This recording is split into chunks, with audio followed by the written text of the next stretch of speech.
Welcome to Poemalogue. My name is Dasha Kelly Hamilton. I'm your host, and I'm your poet laureate of the city of Milwaukee and for the state of Wisconsin.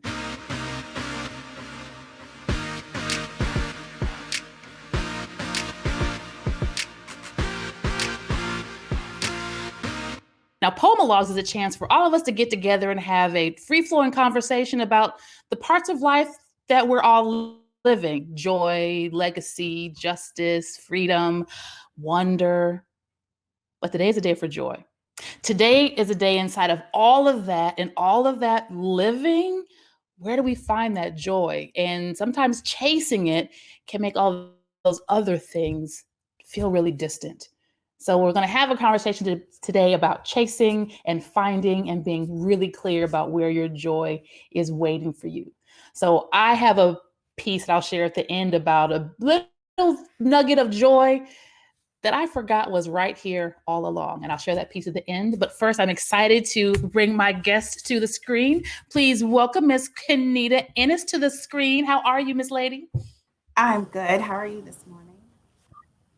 I'm doing all right. I'm doing all right on this fine day. And I'm really looking forward to having a chance to exchange some long sentences with you. So often I have a chance to invite people that I've had a coffee with, or I'm kind of familiar with their work. And I'm especially looking forward to the chance when I have a name that I've just have been the eyebrow raised, curious about, and I get to find out a lot behind that name. So I'm looking forward to getting to know you a bit more in this conversation. So thank you. So as we're all figuring it out, tell me everything. Tell me your whole life story. My name is Quinita. I go by Q. I found out at a young age that my teachers didn't know how to say my name. So I was like, just call me Q. It'll make things a lot simpler. I grew up in a very religious home, and I realized young that the choices that you make in life definitely lead you in a specific path. Um, Knowing that there are consequences to the choices you make was a lesson that I learned in my 30s. I made a choice, and I found myself incarcerated. And I remember for a long time I was angry. I was angry because I had always grown up hearing from my mother that God knows where you're going to be at in life. So I was like, okay, Lord, you really put me here. And then I had to stop and realize that no, it was a choice that I made that put me in that situation. And when I let that go and I decided to find a little bit of joy and acknowledgement and being accountable for my actions, my life changed. And from that, I grew up. And it was unfortunate that I had to grow up in my 30s, but that was it for me. And I decided at that point that I wasn't going to let my mistake define who I am or what I'm going to be remembered by. So for me, it was an unfortunate path in my journey, but it was one that made me stronger. It made me smarter, and it made me the woman that I'm becoming today. And it's helping me find the voice that I can use to help others so they don't have to go down my path. You don't have to be looking for things that you shouldn't have to look for. So my life has been a journey that was unexpected, but it has been the second chapter of my life that that I refer to has been amazing. I'm surrounded by people that are strong and smart and want to see me grow. And I'm fortunate and I'm happy to be where I am at this point in my life. And I'm looking forward to the next 10 years to see where I'm going to be at. So everything is about your journey, and just accept it and grow from it. Don't let it defeat you. Wow. A journey indeed. Yes. And I wonder, like so many of us at when we're young and spry, you have this maybe some place that you thought that you were going, or that bumper sticker that life is a journey, not a destination. And those are things that you hear, but sometimes it takes that falling down and getting up to go, oh, like so much of the wisdom we got that didn't make sense until we were in the middle of it. So did you always feel that you were on a journey, or or have you kind of put that on as you come into yourself? Does that make I think sense? Or you? it makes sense. I think that when I was younger, I was just young, living my life as the moment. I never was a person who had like thought about like your career path or what you should do, what the future holds. I wasn't in that mindset. But Mhm. then things changed. And then it was like, oh, you need to think about these things. You need to think about a plan. And it's especially important because I have children. And I need to make sure that I ensure that their path is successful. And I have two children. I've been blessed with one. I was 15 when I had my son. So, there Mhm. was no planning there. And then I had my daughter when I was 40. So it's different. And I think about like how I would like how I see the world for them. So I'm like, okay, I need to set the example, start planning, start thinking. And so much of it outside of our culture, we don't think about that. And it's important now, like, no, you need to make a plan.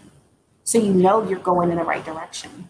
Phew. And that's it's it's not like taking up exercise, right? So it's yes, we all are capable of it, but it really has to be what you're not much made of, but you really have to lean into that. So it's I was talking to a friend of mine once, and she was talking about her daughter-in-law. And it was, man, why would you?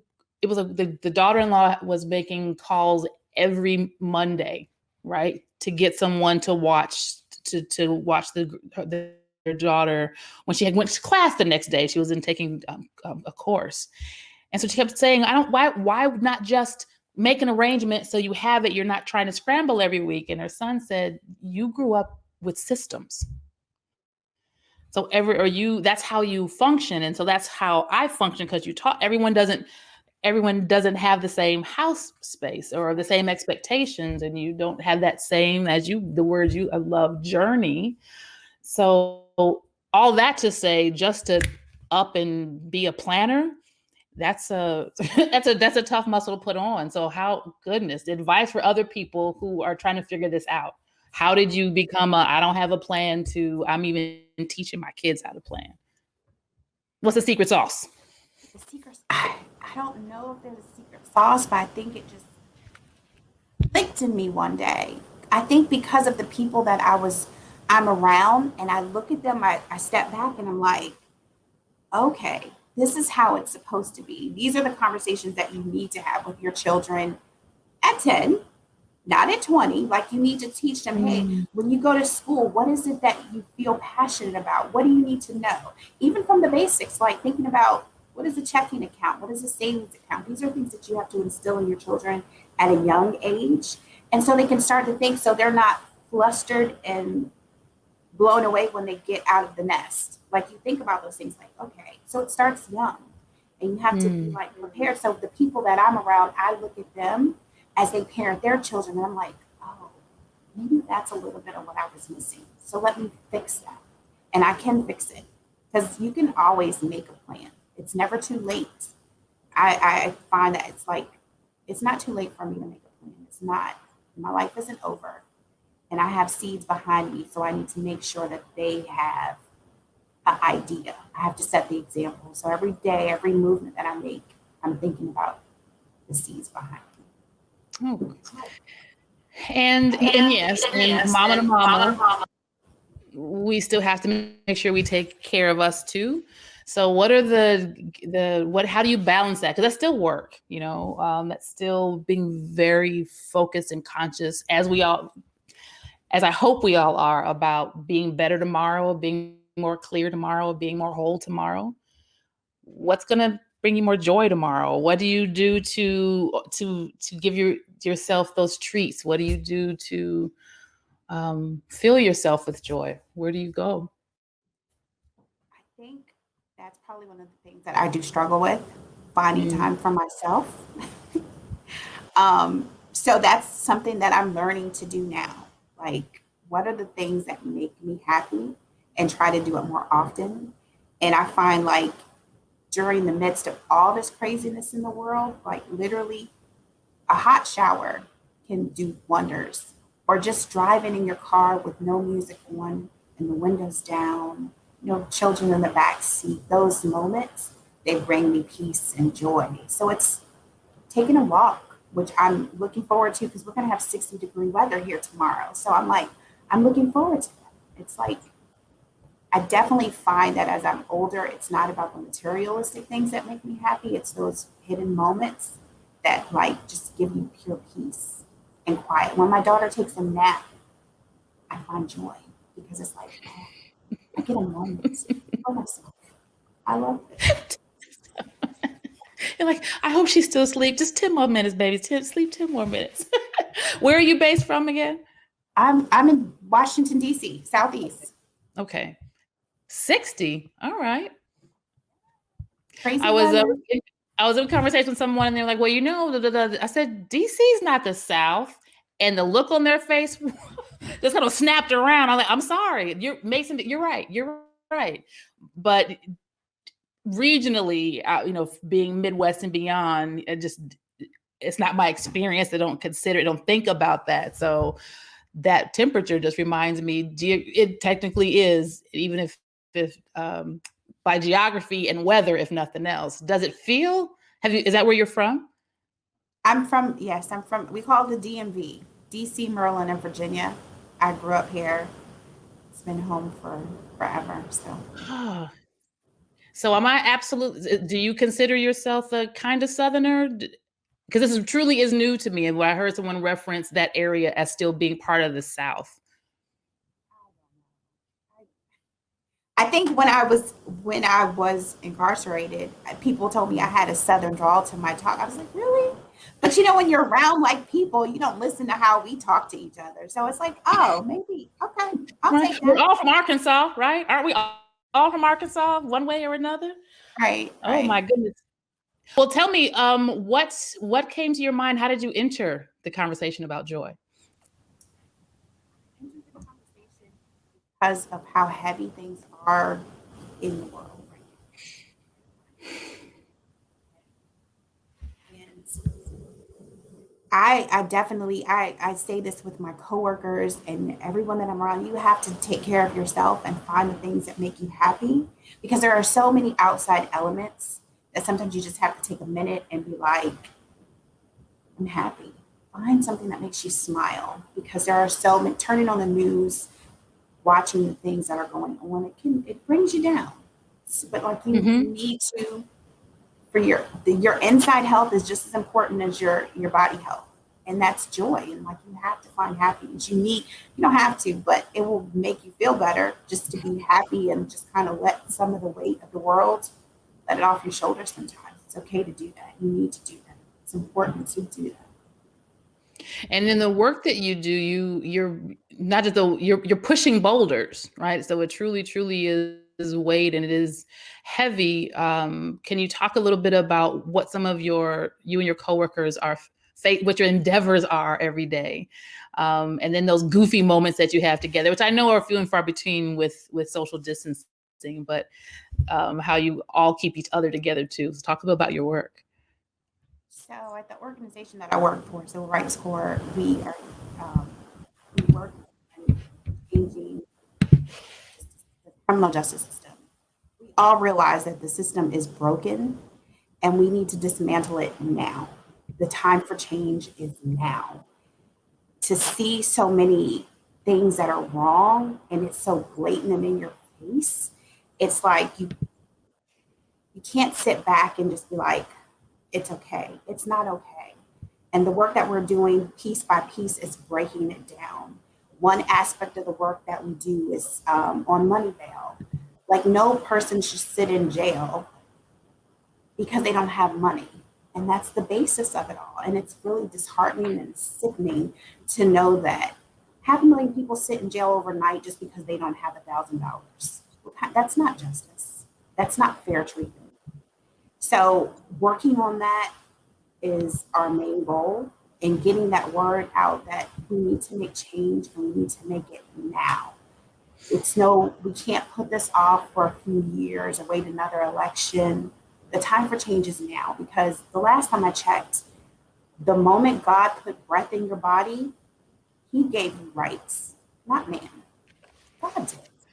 and nobody has the right to take that from you or treat you lesser than a human being. So it's a lot of work, and it's sometimes you don't always get a victory in the courtroom, but that doesn't mean that change isn't coming.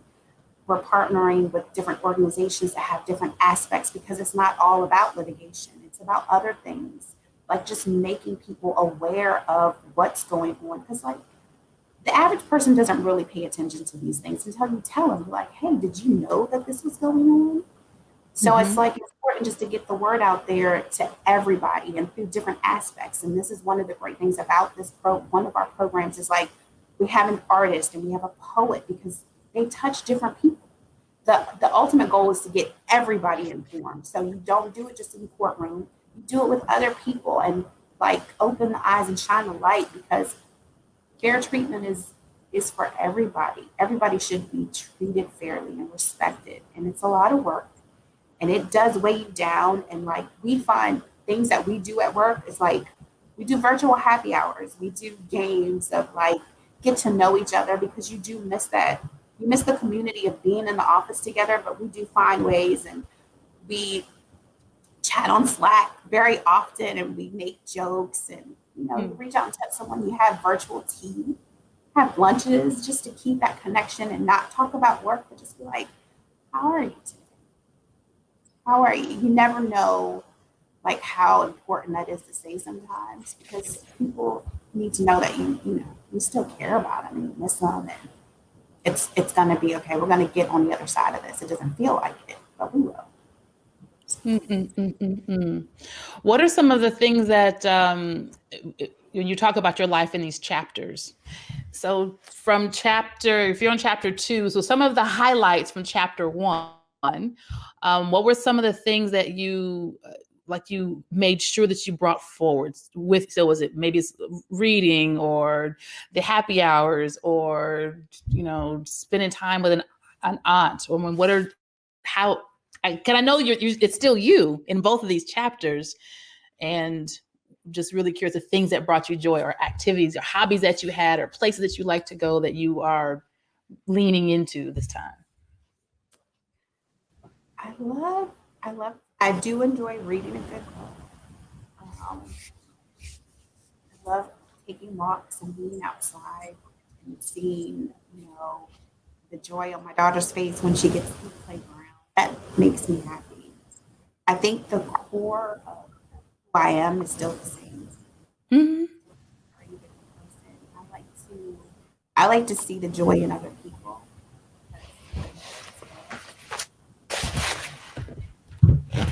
I've the friends that I've had from the first chapter are still the same friends that I have today. I've just added to that.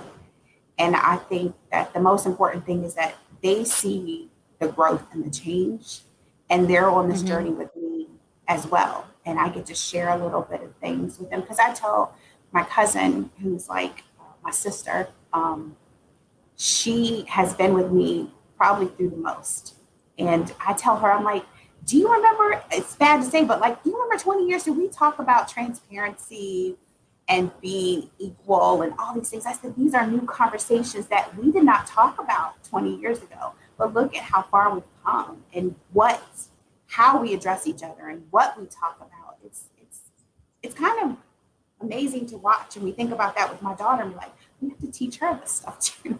I'm like, okay, yeah, when you go into a room, hold your head up. You are black and you are beautiful and know that. So it's been, yeah. And everyone else in that room has some dust on their knees too, right? So one of the things as you started, you were just describing accountability, and um, there's owning when you've done wrong, right? There's also owning how you're able to grow from that wrong doneness happening, and I love that you're extending that to being accountable to the people around you. So your sister cousin, I have one of those too. Your sister cousin, your kids, your coworkers, and it's with love, right? So it's holding us accountable with love. So I'm not at all surprised that you were the same person. But I know I've done a lot of work myself, and having those conversations when people, when they come home, this feeling that they somehow need to scrub themselves into something new, scrub themselves into something different. And it doesn't at all help that community. And sometimes our sister cousins don't always welcome, or it's a challenge emotionally, all the pieces, and you can lose yourself in that. So I'm really encouraged to know that you were able to find that centering. But there's also something to said for being grown. So you weren't super light in the head, when you slipped into this particular chapter. And there's something to be said for being on this side of grown, right? Right. We kind of go, this So, moment I would have snapped out 20 years ago, or this moment I would have took it another way, especially over 40. I was like, the sky was bluer, the birds sounded nicer. I just woke up with I don't have time for any of that. None of that. Grown ass woman today. Officially, like for real, for real. So just feeling yourself grow into yourself, regardless of what the journey has been, is happening. So what would the grown version of you say to the younger Q? well, you don't know nothing about life yet. You have so much to learn. Like I thought I was grown. I thought I was grown in my 20s. I was like, oh, I'm You doing don't know this. nothing Blah, about blah, blah. nothing. I had no idea. I hadn't even tasted real food yet. Like it literally, like you have so much in front of you that is going to blow All your your food mind. came And with it's fries. like, yeah, like, no, you don't. That's why I look at these young folks today. I said, you don't know yet. It's okay. You're going to get there. But yeah, I look back, I wasn't grown. I wasn't ready. I'm ready now. Mm. And you think about it, like I remember back in the day, like when people turned 40, it was like, oh, it's a badge of honor today. Like you see these numbers and you're just like, because you've grown, you got some wisdom, you know what you're doing, you've seen some things and it's altered and changed your life, hopefully for the better. Just like, yeah, I wear 43 proud, happy to be here, looking forward to 53 if the Lord blesses me with that. So Mm-hmm. yeah. Oh, that's right. Yeah. So I call this my wisdom, my little sparkles. Yes. And Yes. the year before I turned 50, that year, I spent the whole year like, okay, okay. And I'm really big on birthdays, and I was prepared for feeling a certain way, because the numbers, they get less cute. As the numbers go on, they get less cute. Right. And I had a woman tell me, she said, a woman's best decade is her fifth decade. I was like, hold a minute. It's kind of a big sentence, but continue. And she said, because at that point, for the most part, more than likely, your kids are going to be on their way. Secondly, you're not climbing professionally. You know who you are, what you are, you're not going to do. So for the first time, you have a very sweet kind of freedom. I was like, okay, I can see that. So you have this flexibility to do things. He said, now 60, and then your 70s. I'm like, okay, that's enough. Just let me deal with this right now. But man, that the 40s, especially as a Black woman, just the centering and the doors that not so much that get open for you, but that you open. Because like you said, you realize how much you don't know, which makes you even more wise. As opposed to when you're younger, you just hold on to all the little handful of things that you do know. But you said you have a daughter, or your son is 20. My son is 27. So, oh, okay. I was And gonna say my he's in that I know everything now too, but he's probably just coming out of that. Just coming coming out out of of that. that. Yeah, I have my son, he's 27, and my daughter is 2. And I can see Mm, the age. I can see it in myself. I'm like, I'm a different kind of parent with her. Because I'm like, oh, okay. I was a kid when I had him, bless his heart. He learned with me. I he gave him the said, "Bless foundation, but we learned together. But this time around, it's like I have a lot more patience, a lot more understanding. And I'm like, okay, this is what it's like to be a grown parent. Okay, I accept it. I like it. It's a different experience. wow, I'm just kind of, yes, I'm looking off and imagining, I'm looking at my girl, when she was Munchkin and where I was at that time. And I remember looking at her looking up at me.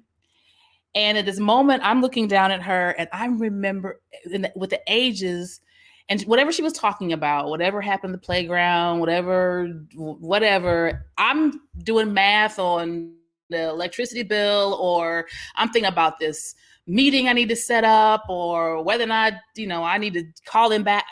I've got stuff happening in my head, life that makes it possible for her to go to the playground in the first place, right? And but I'm still here.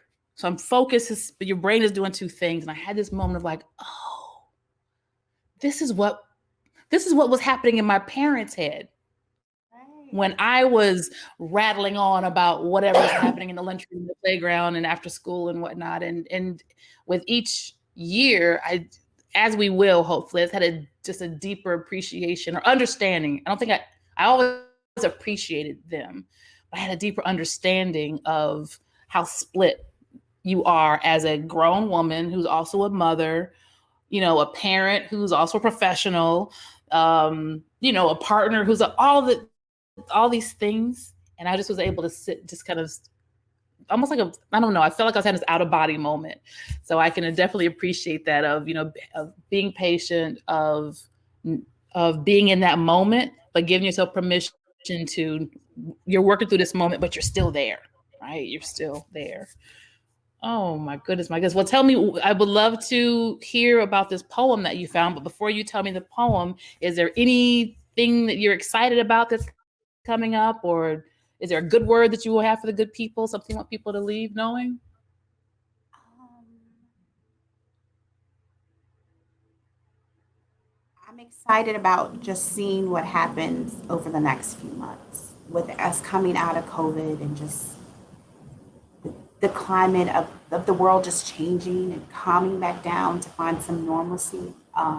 That's what I'm excited about because it's been rough.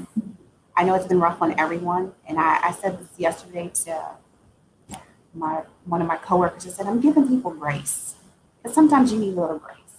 So I'm going to give it to you because we're all going through it. So that's what I'm looking forward to. Not having to feel And so I like that you said you're waiting for things to calm down to normalcy. Different from return back to normal. That's closed. That whole world is shut up, locked up. We can't go back to that. Just right. because it doesn't exist. It just doesn't exist. Not that, it doesn't exist. So calm down to normalcy says this will calm. There will be a normal, and we will get there.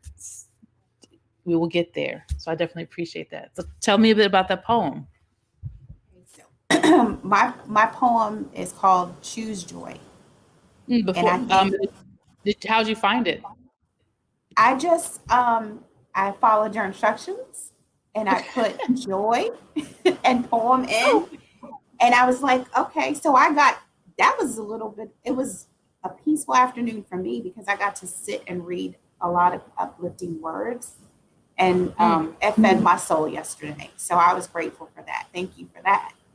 absolutely. But this one stuck out because I know that life is about the choices that you make. So sometimes you literally have to choose joy. You have to find it, and it'll make you feel better. Would you like me to share it now? Yes, please. Yes, please. Courage to turn your back on the shore of alluring promise, the safe land of strain and sacrifice, leading you astray on an empty quest. But the place that you seek is a sea of delight, and only a joyful heart will make a port and a haven of happiness. Give me a hand. Who was it by? Mia Hayen. Excellent. Thank you. Thank you. I'm glad to know that you was able to fill your afternoon with joy. I appreciate you taking the time to get to just let me ramble and ask you a bunch of weird questions. I especially want to say thank you for your journey. And less about, oh, Q, everything you've been through. Thank you for standing up strong. Thank you for your journey and calling it that. So a lot of times we can get caught up in what did and didn't happen. So in your journey is making other people's journeys a whole lot smoother. So I applaud you. I know how hard the work is. And we're going to get there. Like you said, the time is right now. The time is right now. And we've all got seeds, whether you have them out of your body. We all have these people, these little folks come behind us, and we can definitely calm to normalcy. That'll be a lot better for them. A lot better for them. So continue with your journey towards joy, sister woman. Looking forward to celebrating all the good work you have in front of you. Yes, thank you for having me today. Absolutely. So in thinking about this idea of joy, I had this opportunity to catch up with an old friend. And just as it suggests, you're catching up with an old friend, and we're one of those pairs where we've known each other for decades, and we connect. It's like we just spoke again last week. You have one of those people? I hope so. And we laughed about, we knew each other back in high school. And we have a photograph famously where we both were on a field trip. We're taking some road trip as for our team. And we thought we were super slick. And we had our little wine cooler bottle inside a Pringles can. I guess that is pretty clever. So perfect to this conversation having with Q, everything that you think you know, when you think you've grown, when you think you're doing something, wine coolers, come on now. But in that space, we were doing all the things. And here we are, fast forward, really, truly, super duper grown, and still in conversations about finding joy. So it was really wonderful to speak with her. In fact, she has a practice that's a healing practice, and we were able to laugh long. And those small moments brought me an immense joy. This resource right here from these people that have always been in your world, you can tap into this joy. So I did the same thing, followed my same instructions, Q, and I put in joy, friend, bus poem, because we were on a field trip on a bus. So it took me left, but I think you'd appreciate this. This is a piece, just says Becky, school bus driver. Please, Lord, watch over me this day. Please help me to remember to watch all 5 mirrors, 24 windows, 8 gauges, 6 warning lights, 6 faces, and 3 lanes of traffic. And to keep a third eye on the wobbling bicycles and daydreaming pedestrians, especially teenagers wearing headsets who are in another world. Please, Lord, help me hear all the train whistles, truck and automobile horns, police sirens, and the 2-way radio. Please, Lord, give me a hand to the gear lever, the steering wheel, and the route book, the radio microphone, and the turn signal lever. And Lord, please grant me the self-control to keep my hands away from Johnny's neck. And one more thing, dear Lord, please don't let Mary be sick all over the bus. And finally, watch over all of us so that we can do it all again tomorrow. That was called School Bus Driver by Becky. And we are celebrating joy in all the ways, big and small, because as our guest Q said, it's a journey and it's yours. Be joyful in it. Thank you for being joyful with me today. Looking forward to seeing you next week when we have another Poemalogue with another guest, and we'll see you there.